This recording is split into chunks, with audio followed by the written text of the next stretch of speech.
उन बड़ी बातों को पहले दिखाते हैं। 7 पन्ने का है ये डॉक्यूमेंट। इसका शीर्षक है towards rule of Islam in India, यानी भारत में इस्लामिक शासन की ओर। और इसके नीचे लिखा है internal document not for circulation, यानी यह अंदरूनी दस्तावेज है, इसे सार्वजनिक नहीं करना है। इस डॉक्यूमेंट में क्या क्या लिखा हुआ है वो समझिए।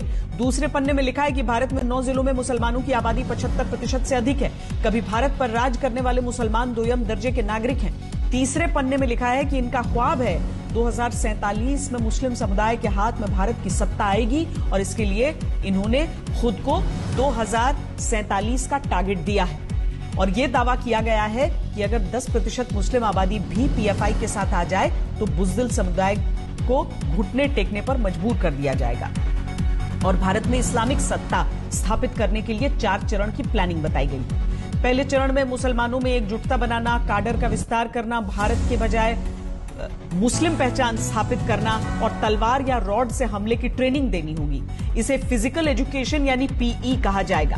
दूसरे चरण में पीएफआई के नेतृत्व में प्रदर्शन करना, दुश्मनों को ताकत दिखाना, दहशत से भर देना, पीई वाले चुनिंदा काडर को हथियार, विस्फोटकों की ट्रेनिंग देना, उन्हें सुरक्षा बलों की नजरों से बचाए रखना।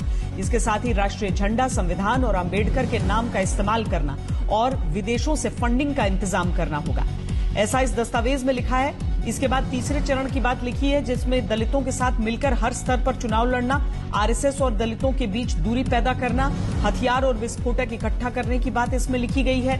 चौथे चरण में पीएफआई मुस्लिम समुदाय का एकमात्र नेतृत्व होगा, दूसरे मुस्लिम संगठन दरकिनार कर दिए जाएंगे।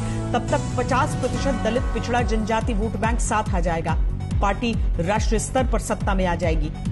इसी सीक्रेट दस्तावेज के 6ठे पन्ने पर यह बताया गया है कि पीएफआई के काडर को हथियारों और विस्फोटकों की ट्रेनिंग कैसे दी जाएगी, कहां से ट्रेनर आएंगे, कहां हथियारों का जखीरा जमा किया जाएगा। और 7वें पन्ने पर लिखा गया है कि संघ और हिंदूवादी नेताओं के निजी जानकारियों का डेटाबेस तैयार रखा जाएगा।